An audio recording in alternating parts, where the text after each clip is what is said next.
All right. I'm just trying to put on this act of a serious filmmaker. Please allow me to continue. It's taken me a lot to kind of try and break the shackles of all the things I've done in the past. Well, I would say it's a little too late. Okay. We all know that. You know all right, anyways, let's just start off with a good evening, everyone. Thank you for being here, giving us your couple of hours to us. I really, really appreciate it. One of the things that I wanted to, one of the reasons why I wanted to bring Karan here in front of all of you and to this part of the world, even though he's really famous, is simply because I felt like, and I've always been interested in this idea of collages, of different ideas, different continents, different genders, coming together and creating new narratives, new stories. And with my recent collection that I just did, you know, like I was like talking about this idea of, in culture we constantly hear East meets West, right? We are constantly told, and that's the idea, and we're all very thrilled, that's the thing. But I think it's about time the West met the East.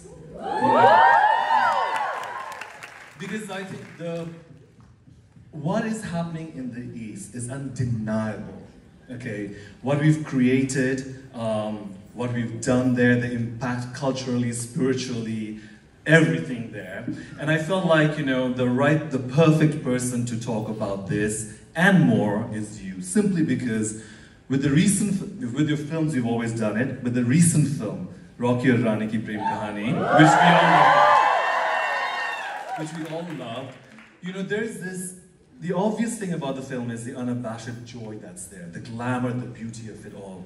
But the way you have nuanced and addressed every issue that is out there in the zeitgeist without hammering down, right? You've done it so beautifully, and in this time, in this culture where we are figuring out who we are, where we come from, how do we, appreciate or embrace the culture.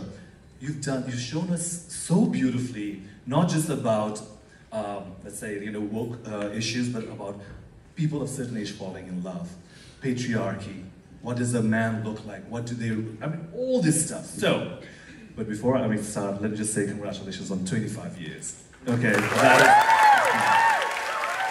is 25 years of mine and ours, a collective joy, youth, hope, desires, and you'd also made us, the idea of falling in love has to be a Karan Johar film, so it's a high standard, so you've said. So let's start with this.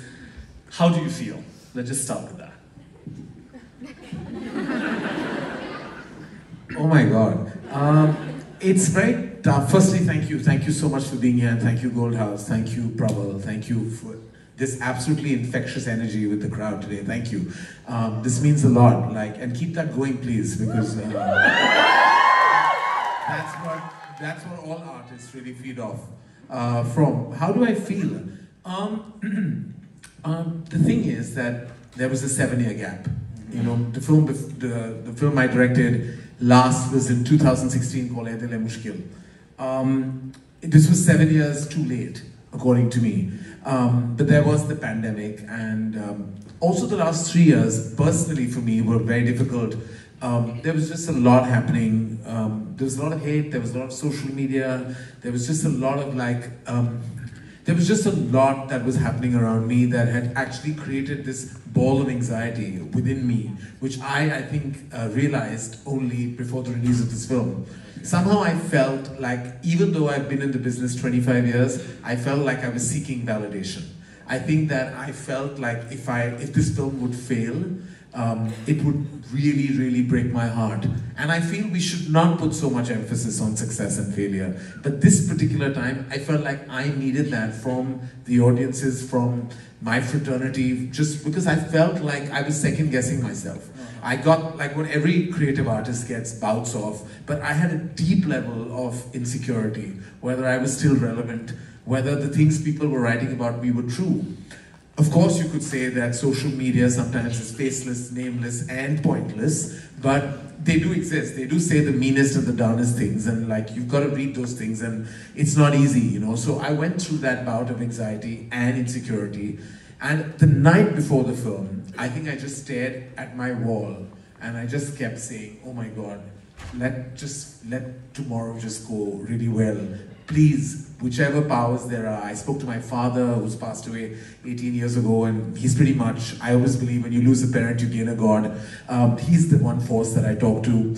And I just like prayed very hard, and I went off to sleep for all of 1 hour, because, you know, even though I had popped a pill to sleep, but it didn't work. In the morning, I woke up and like I didn't know what to do. I was pacing up and down, and then I went to the office, and the reviews started coming in actually in the morning. And you know, when I started reading some of the reviews, I was like, this man doesn't like anything. How has he liked my film? And then there was another person who's not liked anything, and I was like, oh my God, like, is something wrong with the film? Why are people liking it? Like, why are the critics liking it? I'm not used to critics liking my movies. Like, you know, they've never really loved my movies, you know.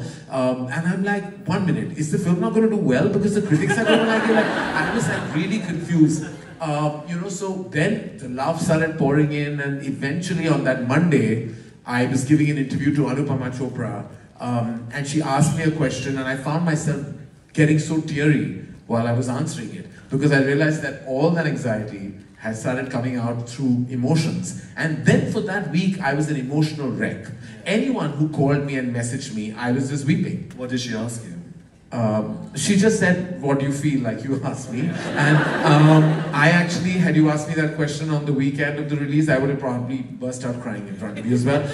I'd become like this like emotional wreck, all for the good reason. Like I was really like, you know, and my kids were like, and my kids really don't know what I do. I think they're very confused, you know, because they just told me when they saw Coffee with Karan, and they were like, it's very boring, you're just talking, you know. And I was like, okay. So my mom said, do you want to show them the movie? And I'm like, no, you know. Yeah. And the last thing I want is them saying that this is boring and then walking out.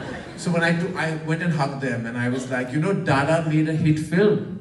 You know, they were like, yeah, but like you didn't get us what we wanted. You know, they wanted something like, you know, they wanted to go and see Barbie, and I was trying to explain. And I was trying to explain to them that the movie's not for them, but would you like to see my movie? And they were like, no, we want to see Barbie. And I was like, okay. So it was like, it was a fun time at home, but it felt good. I mean, the validation came in, and I can breathe. Okay. Well, I'm glad you're breathing. You know, I think, because I'm really glad here. And the thing for us collectively, and few of my friends, all of us, we went to see the film, and over the period of a few weeks, we've been talking about it. Like, it just hit the nerve. I don't know what it was, right? But so let's go back to how did this idea came about, and what made you think about it? Just give us. I know you've told me, but I want them to hear it. The thing is, I was making a film called Takht, and the starring it had Ranveer Singh and Vicky Kaushal and Kareena Kapoor and Alia Bhatt and Bhumi Pednekar and Anil Kapoor and Janhvi Kapoor, and pretty much it was a mega like period historical period film. Then the pandemic hit us, and it just didn't seem like, you know, it was practical to make the film at that time.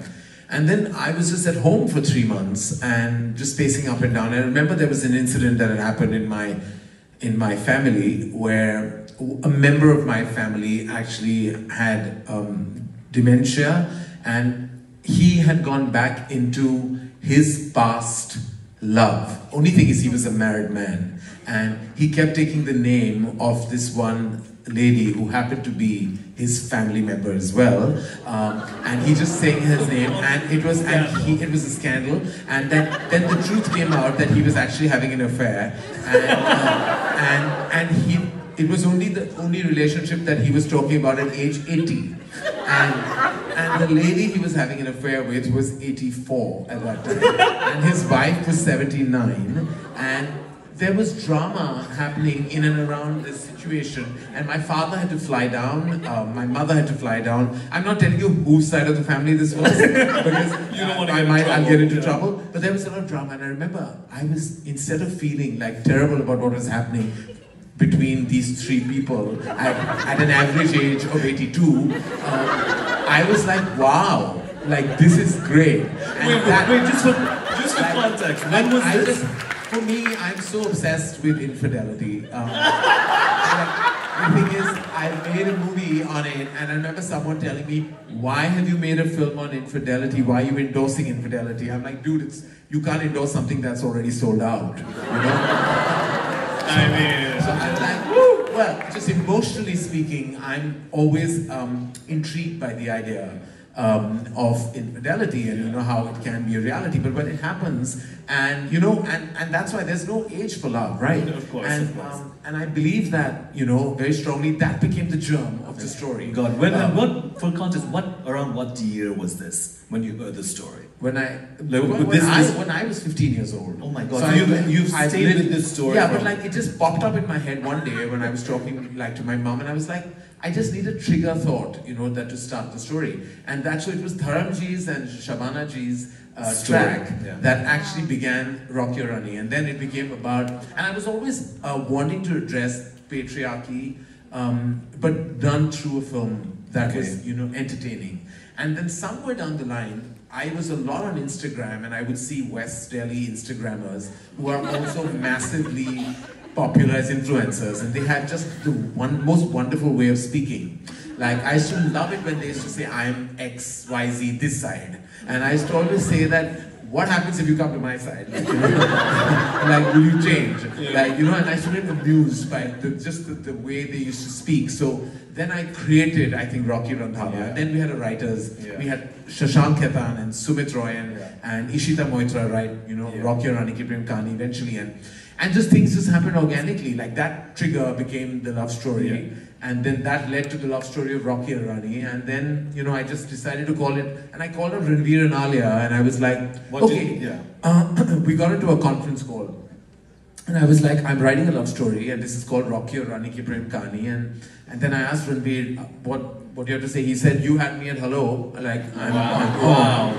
I'm on. That's fate. And Alia was like, I mean, why are you even asking me? We're doing this, just tell us when. And I was like, okay, let me write the film. And I wrote it, and it just turned out to be fun. And it, I don't know what else to say. That's I mean, that's what I mean. The very fact that they even agreed to in this day and age, you know, like they said they trusted you with it, that says a lot. I mean, that is,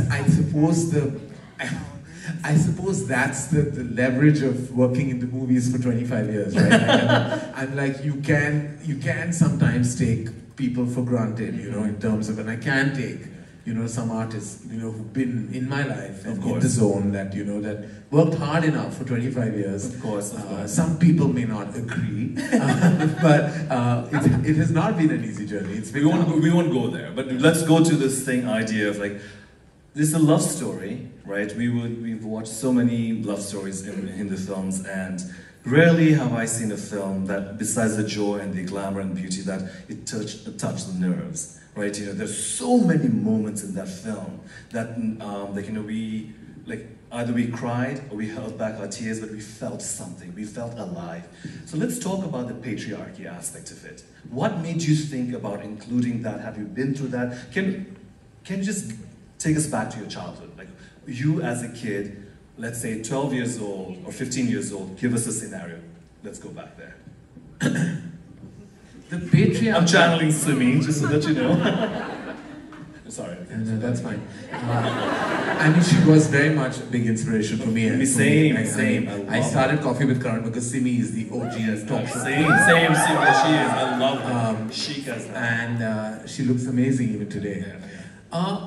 More than the patriarchy, I was raised by very, very progressive parents. Okay. My father and mother, and I was the only child, there was like, it was strange because I was never like all the other boys, you know, at that time. I grew up in the 80s. I was different. I was different from everyone else. I was effeminate. I was also plus size, which in those days we called fat. I was also effeminate, and there was a word that in the 80s people didn't call you the things that they call you today. There was a word called pansy, and that used to like, that kind of followed me everywhere. Yeah. But at home, even though I was unusual and different from the boys, like I was that boy that no one wanted to take in any sports team. Like, you know, if you played football, I would wait right at the end and they'd be like, who's gonna take Karan? And you know, it was like, you were like baggage for either team. And even when you tried to play football, they would never allow the ball to come to you because you they know that you'd mess it up. Yeah. So even if you tried to be included, you couldn't. You know, you tried to belong, but you couldn't. Yeah. And then at home, I was dancing to Hindi film songs in the confines of my room. By yourself? By myself. And my father once saw me dance to Dafli Wale, the song from Sargam. And he was like, you dance so well, come and show my friends. And I was like, that was great, because he never thought that his 10-year-old son, who's dancing to Jaya Prada's parts of Dafli Wale, Lataji's parts of Dafli Wale is unusual. Yeah. And he never, maybe he didn't know better, and my mother never said anything. And I just was raised very differently, and I realized at that point कि हुनर का कोई gender नहीं होता, you know. And I feel like if I felt like if someone called, it was not my parents or my family. I was raised by my mother and her sisters, and they were all very progressive women. That made me a feminist, you know, and I knew exactly what my personal politics were, even at that age. But it's the people around, Prabal, that are not kind to you. You know, I remember when I started doing public speaking, the man who taught me, he said, you have an extremely feminine voice, and it's not going to be easy for you, the real world. So he made me do voice exercise to get baritone. Oh wow. And then his wife would, like, at that time teach me how to walk, because she said, you don't walk like a man. Now these are things that I would not ever tell my children today. Of course. But they mattered then to those people, and maybe at that time to me as well.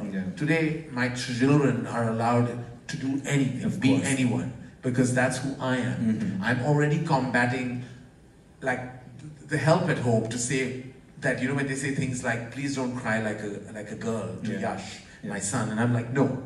They can both cry, they must both wear pink or blue, it doesn't matter. This stereotyping is what I hate. Of course. But as a child, I've been through that, you know, I've been made to feel awkward and unusual till I found my feet, you know, in cinema. And at that point in time, I realized that, you know, I'm going to be who I am. I'm not going to be apologetic about who I am, and I'm certainly not going to lie about who I am. Yeah. When was that particular, do you remember that particular moment when you had a kind of like a, you know, revelation, or felt like, you know what, I'm different and I'm going to do things that is different and right for me? Do you recall that? Or? You know, it was more than when strangely, it wasn't when I was growing up in school or college that I had that feeling. It was when I started working in the movies, and I think the films just bring all kinds of people together. And even then, when people didn't know better, I just found myself being accepted. Like, I remember my first meeting with Shah Rukh Khan. It was crazy because I didn't know. King Khan, for everyone. Okay. The Emperor Khan. And I remember I was an assistant on Dilwale Dulhaniya Le Jayenge, and I told him that I was like, oh, you know, you're wearing Wrangler jeans. You should wear Levi's jeans, they'll just fit you better. You said that to him? Yeah, to him. And he just looked at he me. was already a star. Yeah, he was a star. I don't know what gave me that, what entitlement I had. You know, I just said, you know, because I had a friend in college called Simeen, and she said, Shah Rukh has the best. What would you think with the... So I was like, he must wear Levi's jeans, you know. And then I said, oh, you have an Adam's apple, you must open your shirt 2-3 buttons. Yeah, I remember he said, yes, I remember he said so that. he just kept nodding, and he called, he said, will you give me a moment, can you call Adi in? And I went outside, and I thought I'd said very regular, normal things. He said, he kaun hai? ये कहाँ से आया है और ये मुझे क्यों बोल रहा है कि इस किस्म के जीन्स पहनूं मैं और ये मेरे एडम्स एप्पल के बारे में क्यों बात कर रहा है so all Adi, so in Bombay, for whom everyone knows Bombay, there are two parts of Bombay. There's South Bombay, who are called townies, and then there's of course the north of Bombay. So Adi told him, he's a townie, they all talk like this. So, I was being very genuine in my ability for him. So then eventually Shah Rukh started finding amusement in all these things that I was saying, you know, because he was like, what do you want to do? And I was like, I want to do it, I want to be a designer. I want to be I want to be the future Prabal Gurung. You know?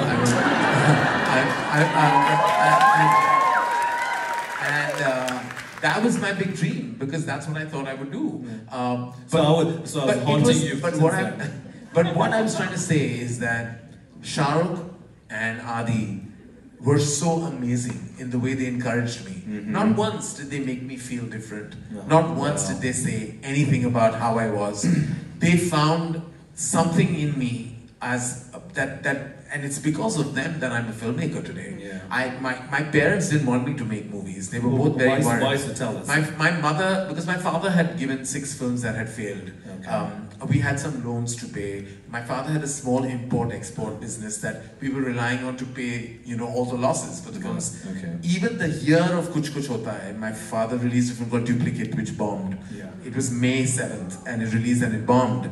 And my mother told me, this film industry is not stable, and you should not do this. You should get a regular job that gives you a salary and that gives you comfort, because I don't think you're cut out for the movies. My father told me your temperament doesn't belong to the movie industry at all. Oh. He was like, you're too soft for the movies. At one point though, my father, I have to say, was, Punjabi dads can be deluded. Like at 15, he told me, beta, you're so good looking. You just have some puppy fat and that puppy fat will go away. You can become a hero. And my mother nearly choked on her sai bhaji. She was Sindhi. She choked on it and she just looked at me, kept going like that, like don't eat. And he was like, what do you mean? Like everybody says my son is so good looking, puppy fat hai chala jayega. Then the next day he woke me up and he said, why don't you go horse riding? Because all actors those days would learn horse riding. And I was just imagining myself on a horse in Juhu Beach, and my mother was just shattered. And then she said, then I'll contact Tinu Verma, he was an action director, and you learn action. I was like, me? I was like, what is he even saying? And my father was that man, like he was so obsessed with me. He thought, firstly he thought that I was like the best looking man on planet Earth. Okay. And every time I'd go to a party and I would talk, there would be, I was kind of popular with like, I had a sense of humor, so girls would laugh, not because of any other reason. It's just like, but my father would say, "Main dekh raha tha, sari ladkiyon ka nazar se kuch." And I was like, Papa, no, are they friends? And I was just talking, so he really wanted me to be a lead actor. And when I said that, no, it's not for me, then he said, then you can't enter the industry, because you're not cut out otherwise. Ya to star bano, ya far jao, So I was like, okay, so then finally it was because of Adi and Shah Rukh that, they finally told my father that, look, your son is talented and he should be a director. And they were not happy. The morning of Kuch Kuch Hota Hai, the morning I'm going to shoot, at 5:30 in the morning, my mother woke me up. And I was like, I got shocked with that. I was like, what happened? My first thing is like, are you okay? Is dad okay? She was like, no, I just want to tell you that you don't have to do this. She says, do you know where to put the camera? So I was like, I think so. So she says, even now, I'll call Adi, let him direct the movie. You don't do this. Don't worry about anything. We'll just fly you off somewhere. And I was like, she wanted just me to leave the nation and not direct that film. But as a mother, she was just worried. She was just worried. And I remember the moment when Kuch Kuch Hota Hai was ready, and we were at a preview theatre. It was called Dimple Preview Theatre in Bandra. And there was my mom, my dad, Adi, me and Shah Rukh. And the movie was shown, and at the end, and we didn't stop for interval, I still remember. And at the end of the film, I walked towards my parents, and my father's body was like trembling, and my mother was weeping. And we gave each other a hug. And I think for 1 hour we kind of cried again, because we are a crying family. And we cry a lot. And then Adi and Shah Rukh came and said, 1 second, did you all like the film? Is that how it was just, my mother couldn't believe it. Like she couldn't believe, my dad couldn't believe it. And then of course, he being him, because he thought I was the best looking man. Now he thought I was Steven Spielberg. And it was so embarrassing, because everywhere I would go, my son is the best director in the world. And I'm like, Papa, you can't say that, but he was just that man. Like, what I'm trying to tell you is that I had such a functional childhood, and it was the inside, but it was the outside that was not functional at all. It was sometimes, and I always feel like, please don't seek your validation from others. Had I done that, I wouldn't have been where I was today. And my parents, I give all credit to, they really made me feel like I was just like anyone else, which I wasn't at that time. And to Shah Rukh and Adi were the 2 pillars who made me feel like I could be a filmmaker. I feel like destiny is such a huge part, but so are they. Like, they are responsible for everything, like everything. And I always tell them that I would wipe the studios clean for them, both there. individual studios because of what they've done for me. Yeah, wow. And I'm only here because of them. I mean, that's really, like, you know, incredible. I mean, there's no denying there are forces of nature, but, you know, I think oftentimes creative people, really insightful people are instinctive. And I think they clearly saw something in you, right? And that's why they believed in the idea that you could be a storyteller. You know, that, and oftentimes the storytellers are healers. You know, so you've healed us through your stories so many times. So thank you for that. You know. So let's go. I mean, there's so many things I want to talk about because privately we talk. I mean, he tells the stories like incredible. I would say I tell this to my family all the time. You're one of the best storytellers like ever. When you, I'm just curious as a creative person, do you narrate a script or do you give it to them or how do you do that? But, okay, let's go back to Kuch Kuch Hota Hai. Okay. I don't know if anyone will believe this, but I have never written a word on a page or a computer ever for any film that I've written. I just write them in my head. And then I narrate it. So wait, what do you mean? Like, so I have a notepad. At those days there were notepads and pens. I had computers.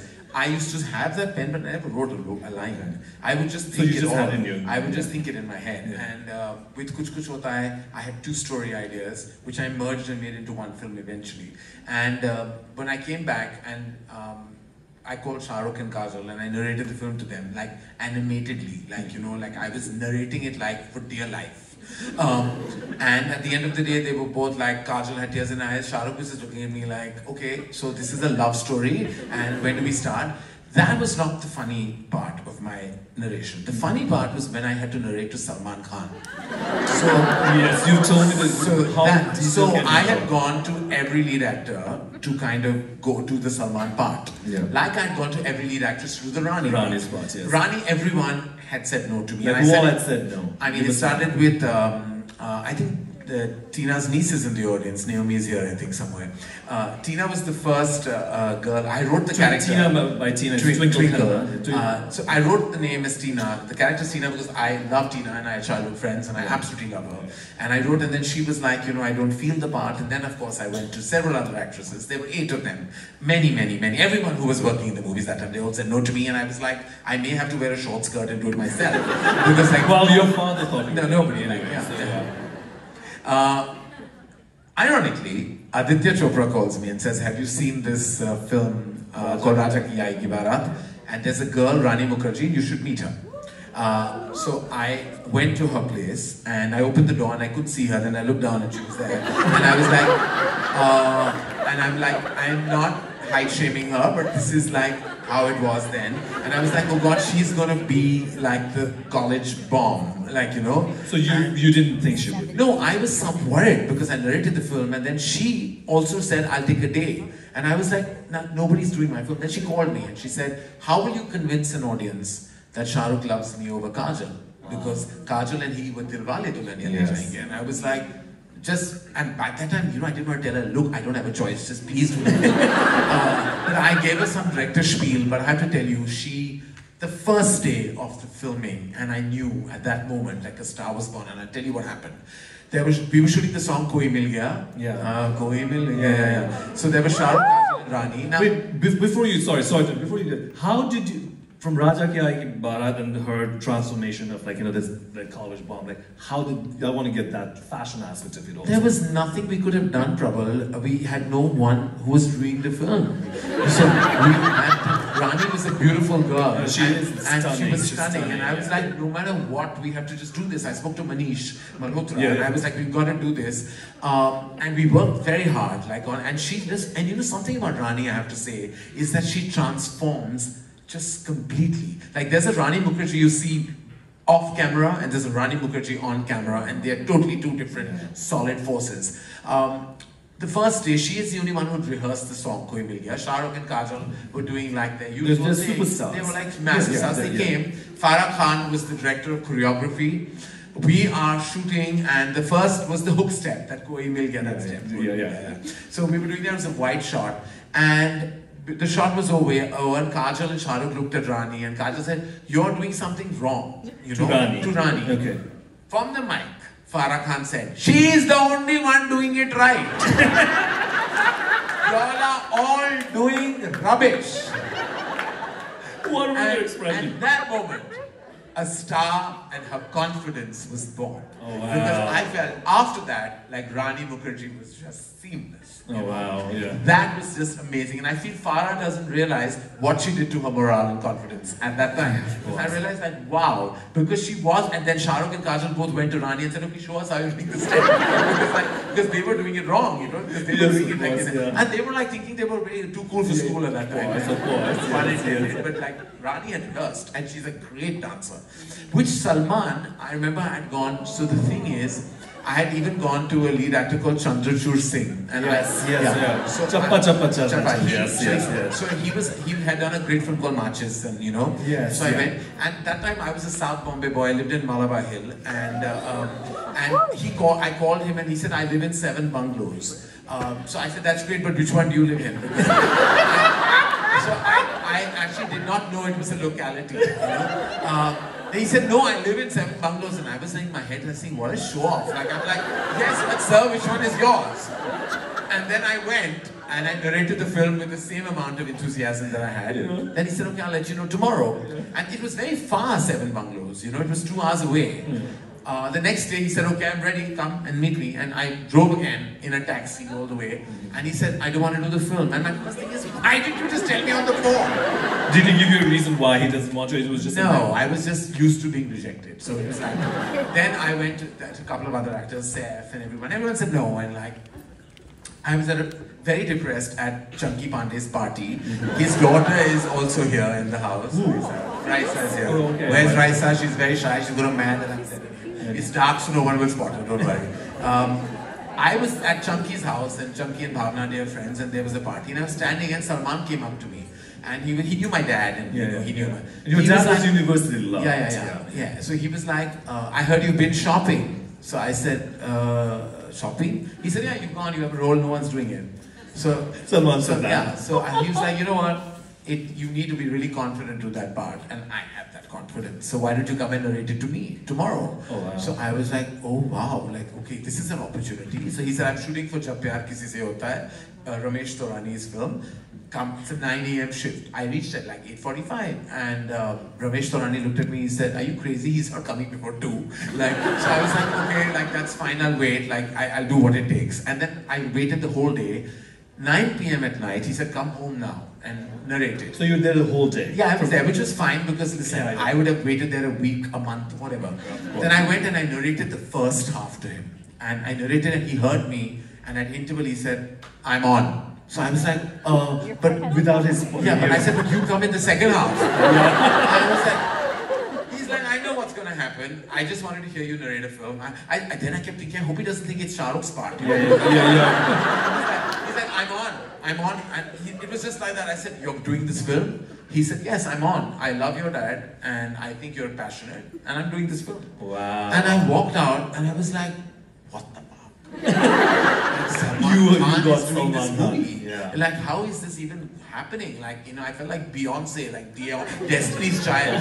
Like, it was like, how is this even happening? And it happened. He was amazing. I mean, and then hot. And you know, the first day, even the first day of shoot, I remember we had to shoot Sergeant Ji Gharai, his introduction. And he was wearing these torn jeans and a black t-shirt, and we had made a suit for him. And I was very scared of Salman. I still am a little bit. And he knows that, and he makes a lot of fun of that. But like, I have a lot of love for him as well. But at that moment, he wanted to walk on set saying, "You know what? No dulhas ever want torn jeans. It'll become a trend." So I was like, "Oh, okay. And then I started feeling like my blood pressure rising. And at one point I was like, but the set is very grand and Kajal's wearing this huge lehenga, patchwork lehenga, blah, blah, blah. He's like, "Yeah, but I want to do this in a t-shirt. Go Sergeant Ji Gharai in a t-shirt." And I was like, no. And finally I burst out crying. And in front of him, and he was like, "1 minute, stop crying, just stop crying." I was like, "Please wear the suit, it's my first film, like I beg of you, just wear the suit." And he was like, "Okay, I'll wear the suit, just stop crying. And I was like, okay, this did the trick. Like, you know, like, I was like, okay, when in doubt, just cry. Yeah. And that evening, Shah Rukh came on set and he was like, how embarrassing. He says, how can you cry like this? I was like, he wanted to wear torn jeans and a t-shirt. I was mortified, but like, he was so sweet throughout the film. Like, he was just amazing. Like, he was there in the film for 11 days, and those 11 days, he was just magical. And let's not forget, that's the only film that I think he's won the Filmfare Award.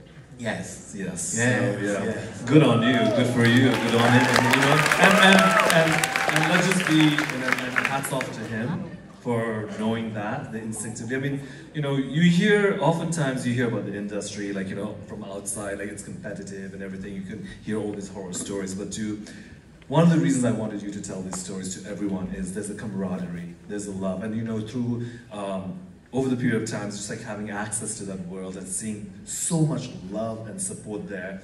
I think those are the stories that often don't get told, you know, so thanks for sharing that. All right, so what else do you want to tell us about Kuch Kuch Hota Hai? Because I want to move on to... Kuch Kuch Hota Hai. Kuch Kuch Hota Hai, everything was great about it.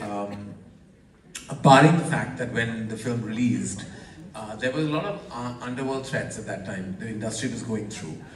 During Kuch Kuch Hota Hai? Yeah, so it was, now I can look back with it with some humor. At that time it wasn't funny at all. Of course, yeah. So we were having a premiere on Thursday, the 15th of October. Okay. And on Monday, I had gone down, you know, we lived in an apartment building and I had gone down to drop my aunt. I was wearing a red t-shirt and my mother got a call, you know, it was one of those moments that a lot of members of the industry were getting calls and, you know, and my mother got a call and they said, your son's wearing a red t-shirt and we have a gun on him and we'll shoot if you don't stop your release for some reason, whatever, we don't know why. My mother, mortified, horrified, I've come up and she's just held me and thrown me into the bedroom and locked me in, and I'm like those old Hindi films. I'm banging like Darwaza Kholo, because I didn't know why my mother locked me in. Yeah. I had a release in 4 days, and my dad came, the cops came, and they said, "Don't stop the premiere."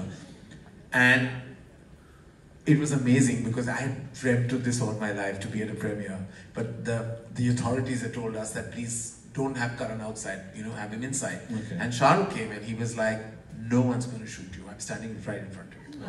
And I was like, he said, "This is your moment. This is what you will enjoy this moment. I don't give a damn.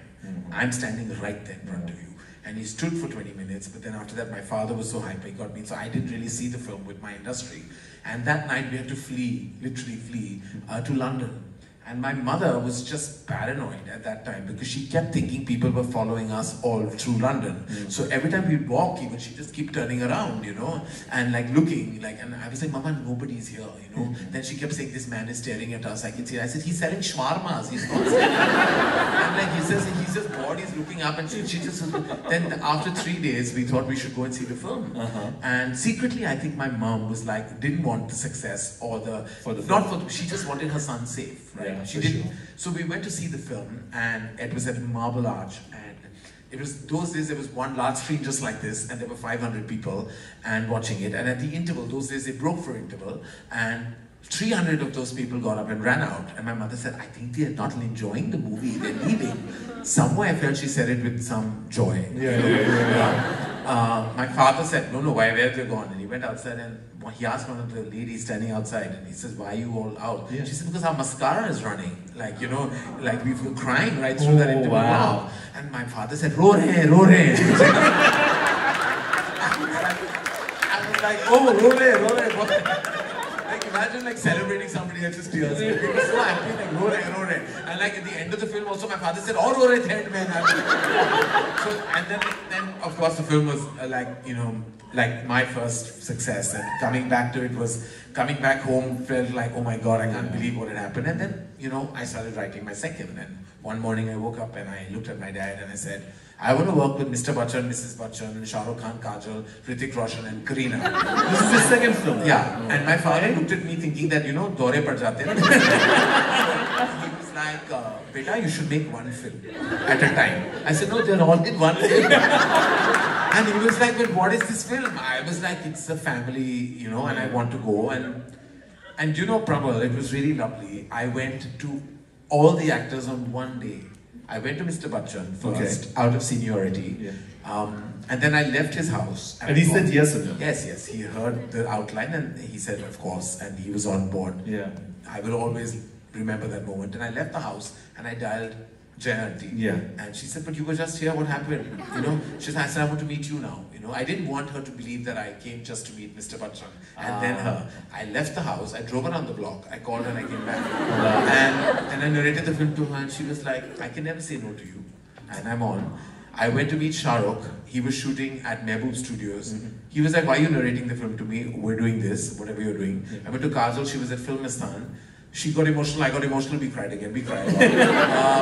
Then I went to meet Dugu, I called him, Hrithik, and he was really, his first film hadn't released by the way at that time. Oh, okay. He hadn't had Kahona Pyare, but I had a lot of faith in him. Yeah. He said yes, and my last meeting was with Kareena Kapoor.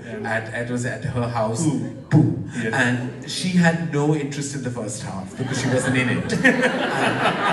Unlike Salman, who just heard the first half, she only wanted to know what happens to her. And I remember her looking at me and she says, this is going to be an iconic part. And she said that? Yeah. And I was like, you know, it's fine, let her say she's young, and maybe mildly delirious at this moment. But what she said was exactly what happened. No, you forget. You've always said this to me. You saw her on camera and you knew that she was I actually saw her at the Bombay Times party, standing with her sister, giving that I give a damn look to everyone who came her way. And and I was like, she's Pooh. Like, she's Pooh. Like, this is, she's my Alicia Silverstone from Clueless. Like, she's my Pooh. And when I met her, I realized that because she is obsessed with herself. And I no, listen, Babe was going to be like, I mean, in a healthy way. In a great way. Yeah. Like she's my most favorite person in the whole world. I love her to death. Like literally, if somebody has asked me like which is the one person you'd want to be stranded on an island with, it'll be Kareena Kapoor Khan. Like no one but her. She's just the most entertaining human being I know. Like even while shooting that scene, like those scenes, like she was just amazing. Like this part was made for her. Yeah. She was Pooh, she was born to be Pooh, and literally 23 years later, people still talk about her lines. Like, and like literally we say to each other, like, when I say movie tonight and she's like, tell me how it was. Like, it is the way we speak to each other, it's hilarious. Like, she truly, what she said at the beginning is what happened. It was iconic. Yeah. I mean, that movie was, it's such a big part of our, our collective, like, let's say, sadness, but also the weddings, Bollygirl, so let's talk about the music aspect of your films. How do you narrate to your music directors? What do you say to them? Here's a scenario. How do you know this is the right music? So I'm tone deaf. Like I can't sing to save my life. Like I can't that sing. I know. That I'm fully aware. You've heard me sing. Yes, fully. But I have just so that he always tries to hum, and I'm always alright. Please stop. Let me do the singing, and you do the dancing. So, you just made us sound like some band walas. Like listen, if all fails, fashion film, we have something to fall back on. Of course. Yeah. But I'm obsessed with the old Hindi film music. I grew up just like you are. Yes, I've grown up. My mother used to listen to it on radio, and I've grown up just listening to like Lata ji and Kishore Da and Mohammad Rafi and Asha ji, and I'm obsessed with those songs. Yeah. So melody is like in my bloodstream. I just can't articulate that melody. I can't sing it, but I love music and I love Indian film music. Of course. I don't listen to anything else. I don't know anything else about any other performing artist. If you ask me about Taylor Swift and you ask me about anybody, I won't know. I just swiftly move on from there. I have nothing to say about like anyone. I'm not for any. I have great reverence for all the artists in the world. I just don't listen to. I listen. My throwback music is all Hindi film music, and I just listen to just that. I have that Karma, which Saregama has made, which I listen to all day, all night, and like that's my biggest inspiration. Somehow I think because of that, music just runs in my veins, and I'm able to kind of express that to the composers that I worked with. You know that song, I just wanted to, you've told me this story so many times about Kuch Kuch Hota Hai, like, and you know the conversation with Javed Akhtar, like, the lyrics and all of that. So will you tell them the story? Or can you tell that or not? No. Okay, alright, okay, sorry guys. Okay. Okay, let's not land into trouble. Yeah. Sorry, I was supposed to be very, very kosher here. I thought it was. I'm like, thanks. Okay, there's don't nothing controversial about it. Javed Saab is, he's a legend. I mean, he's a legend. And he's actually gone on record about it. Like this. Okay. He wasn't in agreement with the title. In case this becomes a controversy, in case I had No, nothing it's not to do with controversial. this. Javed Saab is Okay, family to so. me. Javed Saab and his entire family is family to me. So it can never be. I just worked with his wife and we all love each other. Yeah. He had a problem with the title, Kuch Kuch Hota Hai. Yeah. He was like, we had a creative disagreement.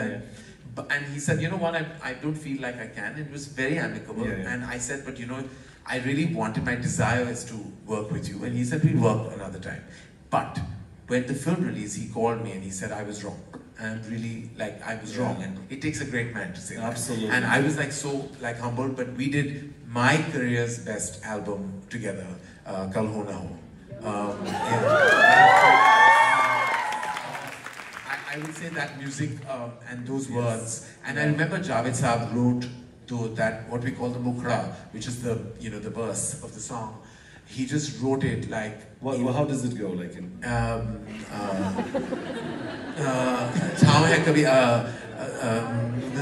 Okay, let's hear you guys sing it. If you guys.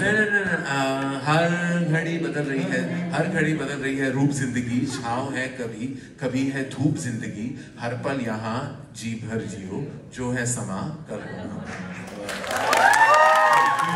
He wrote that in 3 minutes. In 3 minutes he hummed the tune and he just wrote it and he writes like very quickly and he wrote it and I was like wow. I was like this is incredible and that song became like such a song of hope. Yeah. So, and ironically, I lost my dad right after that film, and that song will always remind me of him. Oh, wow. Okay. All right. I want to move to slightly jump to Rocky or Rani because it's like fresh in our memories, and just tell us about the. I mean, what can you share like that people haven't heard, like people haven't like tell us about the music. Okay, let's talk about my favorite. I guess the Jhumka is great. All of that. For me personally, as a full-on masala film lover, Dindora, is I love that. You're right. All right. Somebody asked me a question about Dindora, and they said, was that inspired by Sanjay Leela Bhansali? And I was like, no, it wasn't. It was copied. I was like, why lie? Like, I'm a big Sanjay Bhansali fan, and I would say this is a homage. So my brief to Amrita, who's one of the most incredible minds as a production designer, was let's go Bhansali, and like let's do what he does best, and no one can touch him. I can't, but I know I can emulate it, and that's what I did. So that song was a note to Sanjay Leela Bhansali, and the Kathak was a very important part emotionally. Dola Re Dola, the subversion of that moment with Ranveer and Tota Roy Chaudhary dancing to Dola Re Dola was everything for me. Of course. Like, it was like exactly what I stand for. It's what I think about gender, it's what I think about music, and it's what I think about inclusion. It's what I think about independence, and I feel that moment, those 2 minutes of the film, is my personal politics into 100. Like, it's what I believe. That was the most important part for me to get right. And Ranveer and Tota rehearsed for months, because Kathak, if you're not Kathak trained, it is a very difficult dance form, but it is also the only dance form that gives you so much poise, grace, and apart from, of course, the others like Bharatanatyam and Odissi, but Kathak is what also forms the base. If you can learn, if you can dance, if you're Kathak trained, you can dance in any other form. Like, I believe that. That's my personal, not that I'm professional anything. But for me, the music of that film and everything about Rocky Rani was just like, from the casting, like, I just know how much work Alia and Ranveer put into their respective parts. Ranveer actually spent over a month in Delhi meeting people, getting the language right, getting the accent right. Rani and Alia and how she kind of trained in Bengali. And Alia was like, I'm overtly opinionated. I want to make sure that I'm not likable. I need to make myself likable. And Ranveer was like, he had the part of love anyways. But it was just like working with just watching these two magnificent artists perform, they raise the level of the narrative. They made the scenes better. They made the film better. For that, I will be so grateful. Not just them, but all the collective actors in the film. They were. It was so. We took very long to make it because we had 2 lockdowns and the COVID waves, and you know, Alia got married, and like, you know, we had delays. But when I look back, I would always say that it was each memory. Working with Dharma was just amazing. Like, he's 90 years old, and the passion he has for facing the camera with aplomb. Like, I don't know, at 90 I'll probably be either dead or living under an MRI or scan or just not be, I don't know. Or you'll be calling your own Rupa. Like, or I'll be like calling some ex-love of my life. Exactly. No, but like, I just love the fact that he was so passionate at that age, and I'm like, you know, there is no end to your creativity at any point. And he was like so worried about his angle and his close-up, and I just love that. I was like, he was like, you know, and I was so shy to go and ask him and Shabana ji that they have a kiss. Oh yes, oh my god, yes. Okay, let's talk about that. I was like, but there was nothing to say. So when I looked at Dharma ji, he said, kiss hai. So I said, हाँ. So he was like, हाँ तो ठीक है, क्या problem क्या है? So I was like, हाँ. And I was like, you know, it's like going to like a parent figure and saying, So it was very unusual. What is Shabana's? She was like, she says, darling, I'm an actor. Whatever the director wants, I will do it. You know, and I was like, she says, what do you need? And like that, I was like literally shaking before like trying to tell them that this is the moment in the film. But it was such an integral moment, and I needed for it to happen. It was seamless, it was beautiful, and everyone clapped on set. You know, it was like this wonderful. And Abhi Na Jao Chhodkar is just like the epitome of beauty and romance. And like, I like, that is one of my favorite love songs. Yeah, beautiful. When it says ki dil abhi bhara nahi, it's everything. I know. It's everything. On that, like, what's your favorite song? If you were to think about, you know, like that really gets you. Lag Ja Gale. It's my go-to song for any emotion: heartbreak, happiness, sadness, loneliness, emptiness. It's just anything. That's not paint you into a Mina. It's okay. I am. I'm quite a tragedy queen when I want to be, I want to tell you. I mean, all that drama in the movie, probably it comes from somewhere. I know, of course, I mean, fully aware. From somewhere. There's a lot of drama. You have no idea, I'm like controlling myself from saying so many things, but I just want to Because we don't want to land in any trouble. No, you don't. Yeah. You just need that white rose on your jacket. Pristine and pure. Very, very pristine. But, did Sanjay Leela Bhansali call you like after seeing the film and everything? No. Like, he's actually never called me after any film, but I've called him several times. Oh, you have? Okay. Filmmakers very rarely have called me actually. This film particularly, I got lots of calls. I was very grateful. Anurag Kashyap. Yeah. He said he saw the film twice, and I was like, oh my god, now what's wrong with this film? I was like, Anurag Kashyap I love, but he just ruined my profession as an actor, because because I would have been like a very functional actor. With Bombay Velvet just kind of sealed it for me, and like I always tell him, I was like, I never got one offer after that, not one. I'm like, not even an offer that I could refuse. Like, I was waiting, thinking that there would be a line for acting offers after my glorious performance in Bombay Velvet. I got no acting offer. And I was just mortified. I was like, you know, could have been a great alternate profession. And I've used every platform to say, please, if anyone's watching this, I'm really open to acting offers. Well, I mean, I think we do need someone to create a beautiful film, so we'll let you remain in the director's seat. Okay, so... No, but if there's a filmmaker here who wants to make a glorious film with Karan as a lead, go for it. I didn't say I wanted a lead. I'm okay to play daddy. Daddy? I'm okay to play daddy. I'm not deluded. I know that I can't be lead. I would pay money to see me. Why not? No, I don't want to be lead. I don't want to watch that movie myself. But I'm okay playing. I'm okay with father roles. Okay, now talking about daddy and father, like,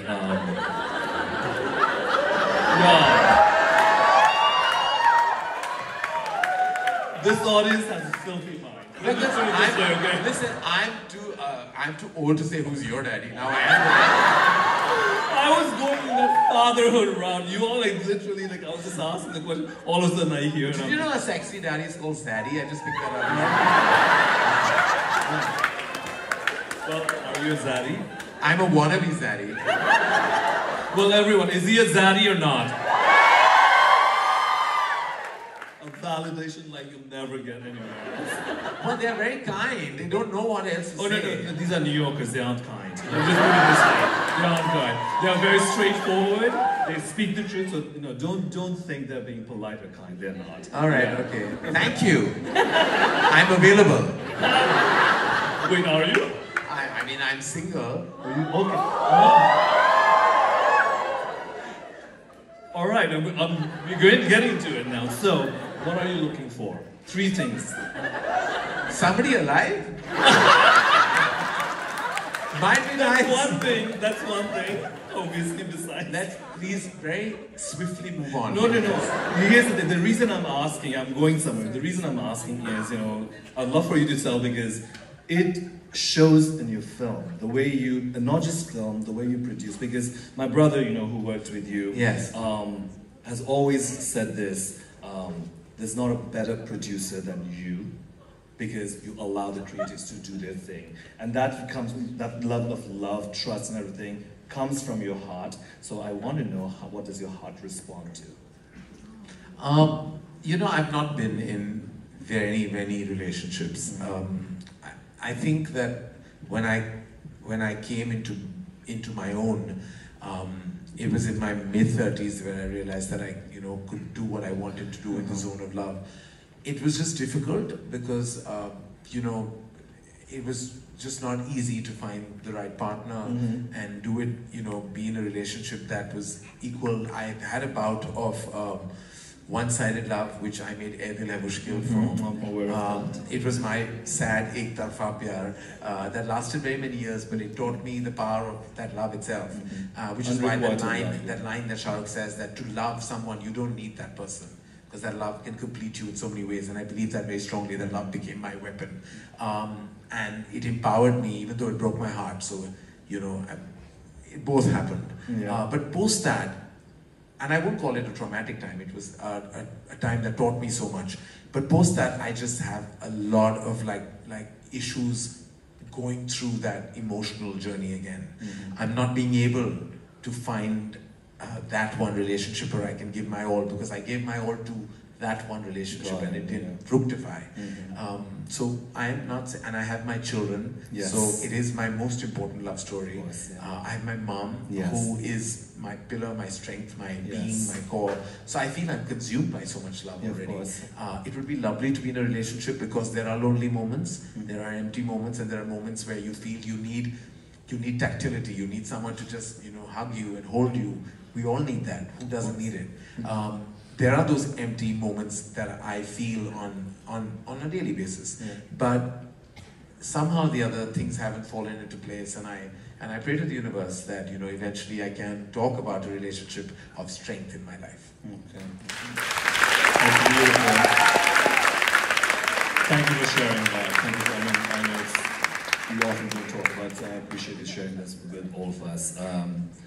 Your mom called me an hour ago, and she said to me, "Prabal, what am I to do with this child of mine?" Okay, she goes, and we won't get into the history of an hour phone calls. And she said, it really chokes me even if as I'm repeating it. She said, "I have never been more proud of him than ever. He's not only a great son, he's become an amazing, amazing father. He cares about them, he loves them, he's an amazing friend and everything. But please make sure he wears something decent." Literally, I'm not even, I was getting really emotional, and then she said that. Oh my God, I hope I've done her proud. This is the most decent I can be. We've seen you. I have Falguni and Shane in the front row, and they know that they've given me all the sequins in the world to wear, and I wear it proudly. In fact, I already love what Falguni is wearing. I'm going to wear that. I know. That's what I was about to say. Are you channeling your New York side here? I'm going through a phase where I'm trying to be be low-key, it won't last very long. I wouldn't tell you. I know. Yeah, it just won't last very long. I'm know. trying to, because I made Rocky or Rani like I'm the filmmaker, I'll take me seriously. That's my vibe. Yeah. You know the thing... But next you'll be seeing me on Chalak Diklaja dancing again. There goes my filmmaker. Which reminds me that you were telling me the story about it. It was in Chalak Diklaja with Madhuri. Yeah. When you started dancing. I mean, I had guts. I had some guts to dance in front of Madhuri Dixit and pretend like no one's watching. Like, like Madhuri just stopped dancing after a point, and because I just started pirouetting on that stage. And I was like, it's just like, you know, something like, you know, they say na Mata Chadrat. I was like, what the hell just happened to me?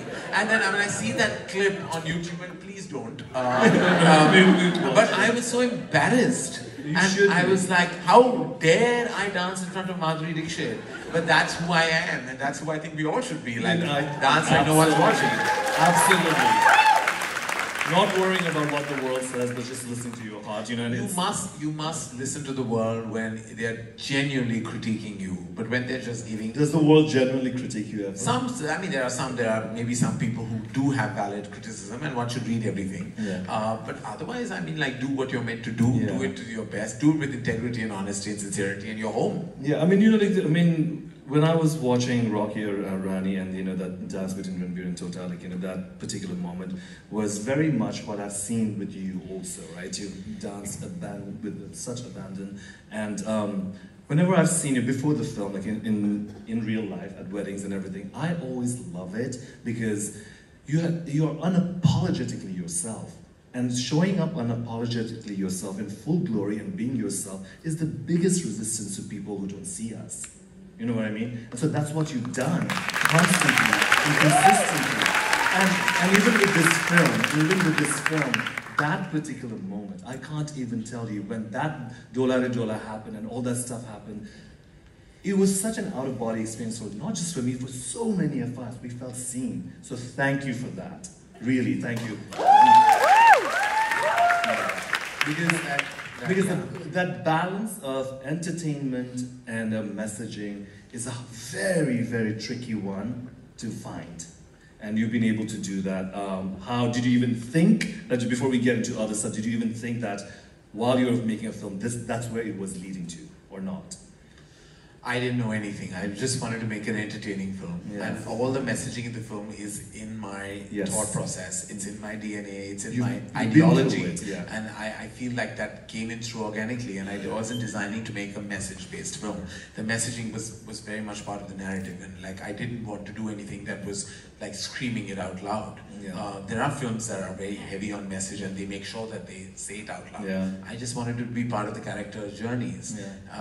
Yeah. And like, I'm just like very thrilled and very overwhelmed with the reaction to so many parts of the film that came so easily to all of us as artists on the film. Yeah. So now, so what's next for you? Like, you can tell them your next film, or not really? I had to try it. I'm writing. Okay. That's all I can say right now. I'm just shuttling between a couple of ideas. Okay. I do want to get back on the sets next year.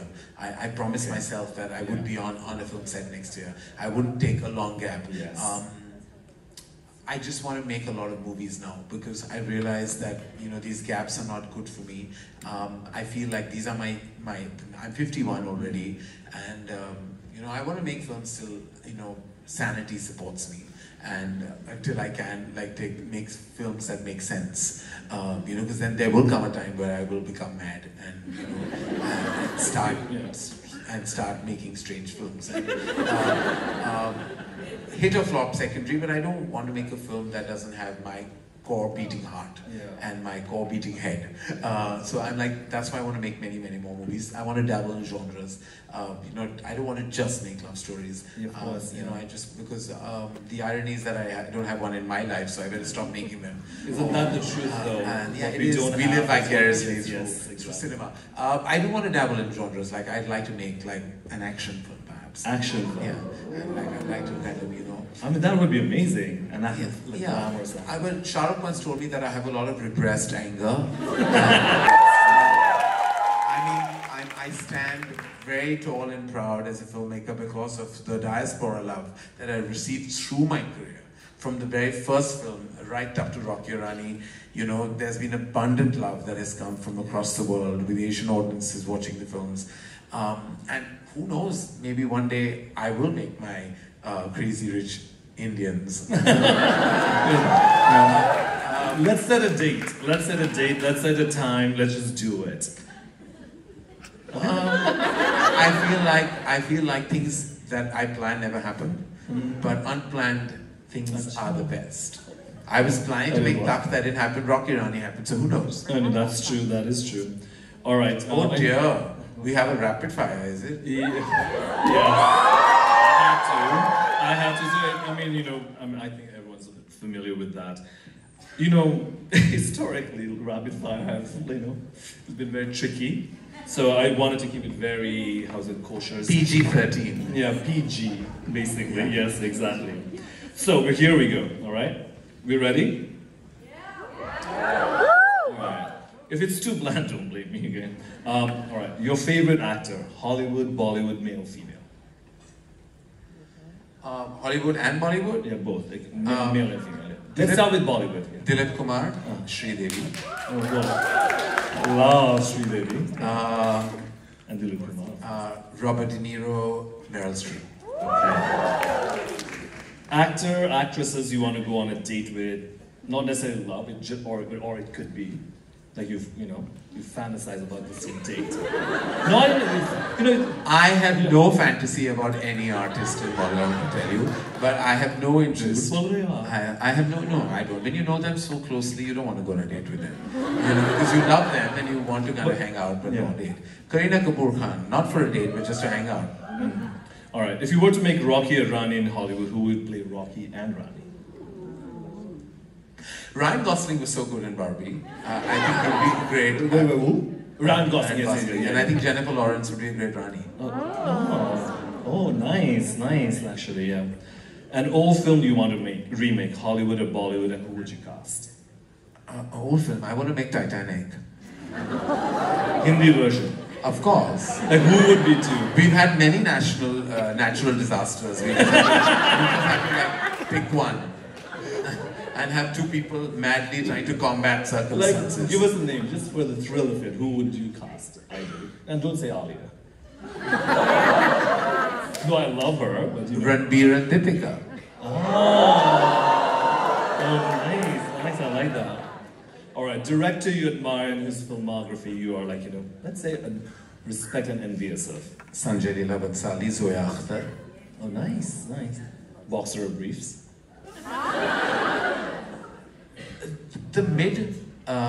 The ones that are not loose as boxers, but are like boxers, but like chemise, the slip? It's not a slip. It's like Calvin Klein makes them. They're like they're the size of a boxer, but they're more fitted. What do you call them? I have no idea what you're wearing. I don't know who's seeing this. I don't know who. Oh, enough and more seeing it. But I'll show it to you later. No.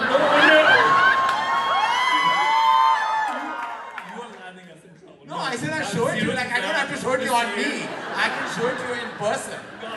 Okay. Yeah. The box. I'll show it to you at Bloomingdale's. Yes. Okay, that is okay.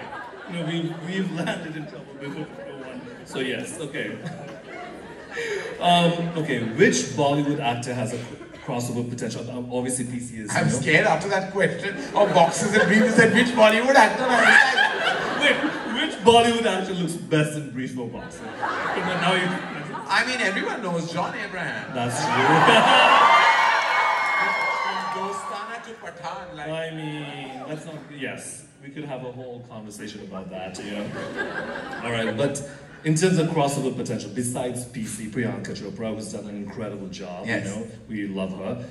Which other Bollywood actor do you think has a crossover potential? And which Hollywood actor has a crossover potential to Hindi film? I mean, let's all just act where we're acting, right? I mean, you know, I was like, why if you have great talent, why should they go? I think... why not? I know why. Let them do what they're doing. They're great at what they're doing. They're great at what they're doing in Hollywood. They're great when they're doing. And if you cross over and can manage working in both industries, it's great like Priyanka has done. It's fantastic. She's, you know, she's working in both industries. Why are you crossing over? Why can't you just be an artist and act everywhere? Because, you know, but here's the thing though. Isn't the, what do you call the yearning, the very fact of being an artist is you want to, you know, you're curious, you want to constantly travel. Your mind, yourself, your, I'm about to say, that's why. I mean, it's great. You must travel, and there are planes for that. But like, you can work everywhere, and you know, listen, like literally, like I want to continuously, as I said, make films for my audiences back home, and then I hope that that film, like I'm going, for example, I went to Melbourne, you know, after Rocky Rani. I'm going to Busan with Rocky Rani. You know, I'm traveling with the film, and it's already happening. You know, kind of we're touching lives with the films across the world. I don't want to go and settle down anywhere else. Yeah, for sure. Phir bhi dil hai Hindustani. I hope that goes viral. $1 billion at the box office or an Oscar award for Best Director.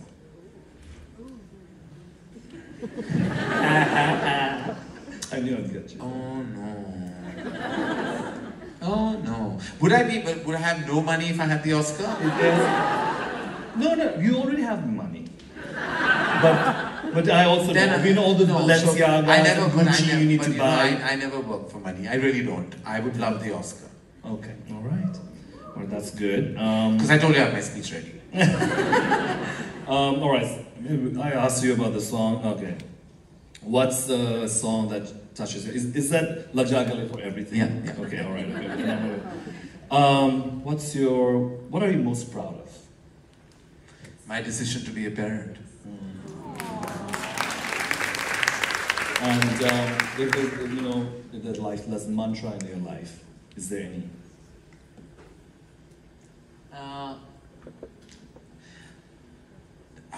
What is my mantra? This is a work mantra. Delegate and then trust, or don't delegate. Got it. Okay, I like that. What would you tell that young boy dancing alone in front of the mirror behind the closed door now? What did you say to him? Don't stop dancing. Don't stop dancing because an audience awaits you eventually. Oh, beautiful, beautiful. That deserves a bigger round of applause. And what do you want your legacy to be?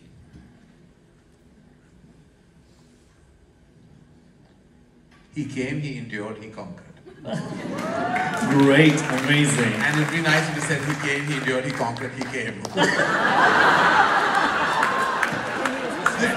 This is a family audience. Okay? How do you think families are made? I want to make sure I'm the face of the group. You know? Conservative, very well behaved. All right, so Hiba, what's happening? I just want to make sure that we're not taking up too much of your time. We have some questions for both of you. Oh my Lord. For both of you. Let's let it. I'll sit. Wait, can we bring a chair for her or like? No. I will stand. It's okay. Okay, this one. Let's start with Prabal. Which new actor in Bollywood would you want to design for? This is from Lambu. Is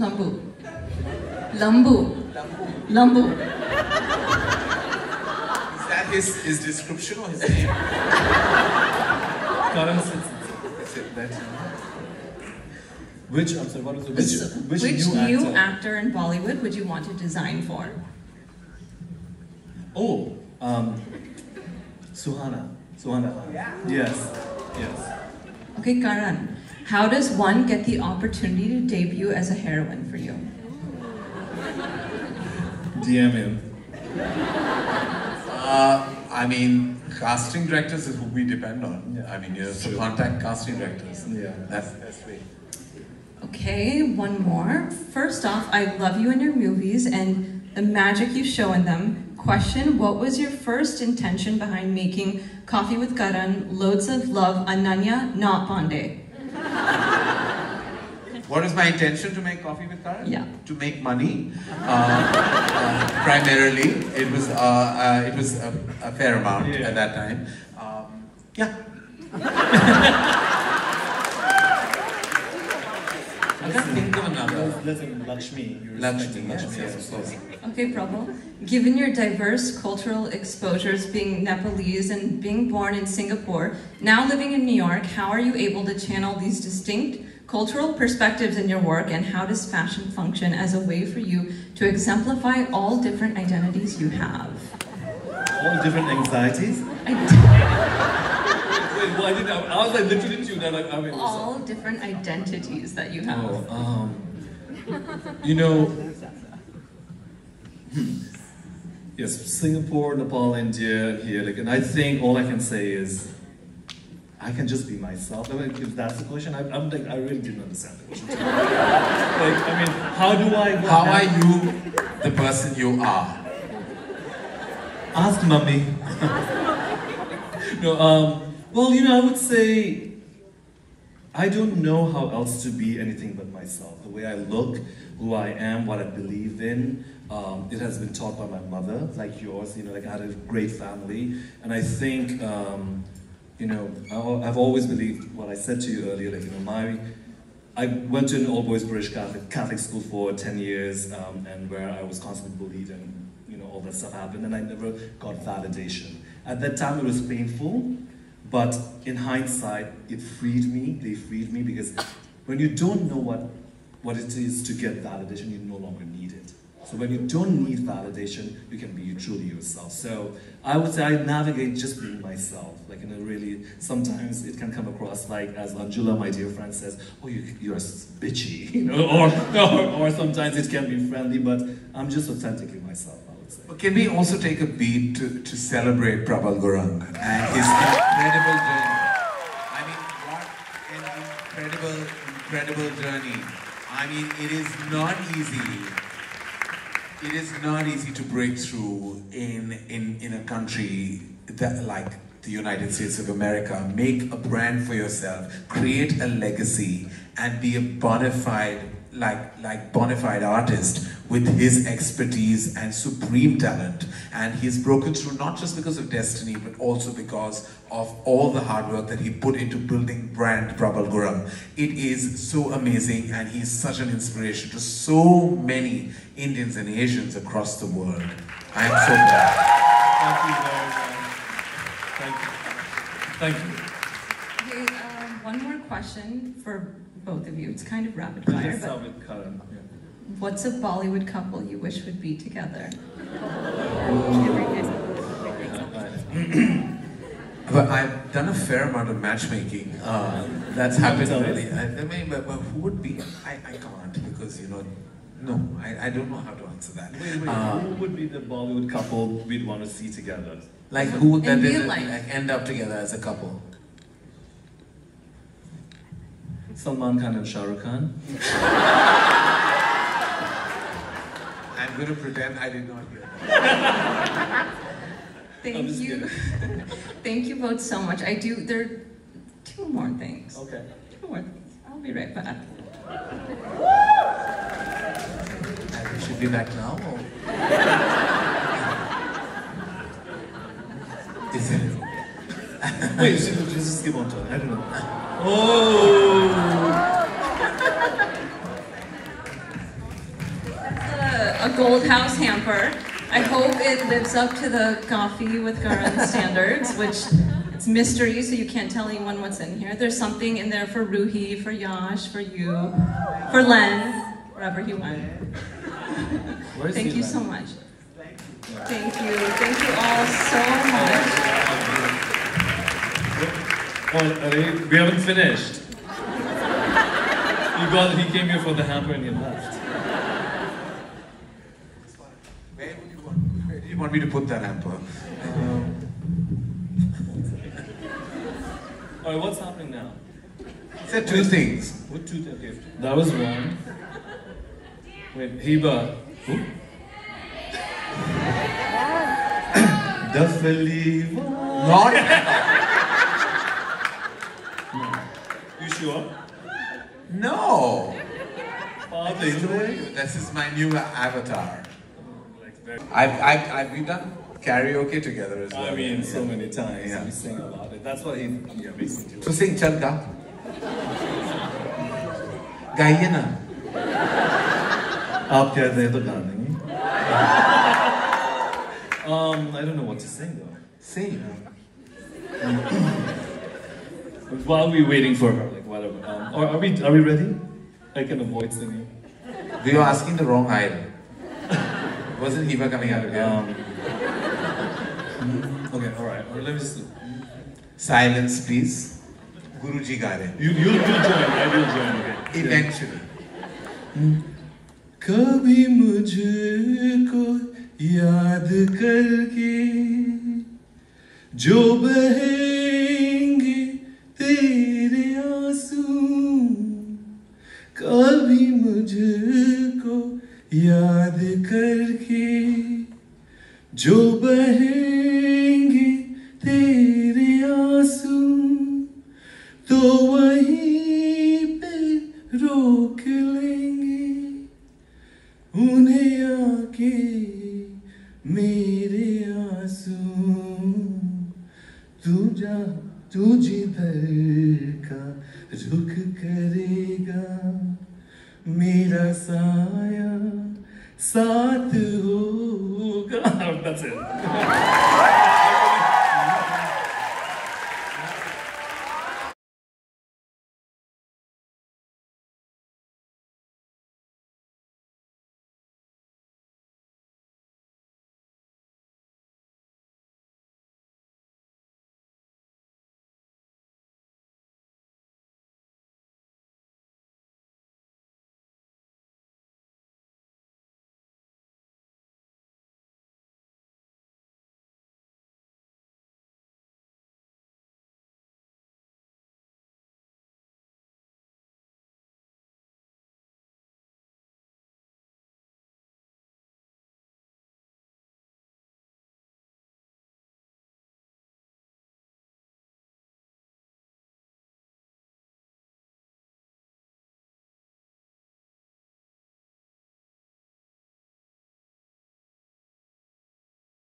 My dearest, closest friend Prabal, thank you so much for inviting me. You guys have been such an incredible audience. Thank you so much. This felt really satiating from my heart. Thank you. I'm glad. And thank you very much. And thanks Bollystars.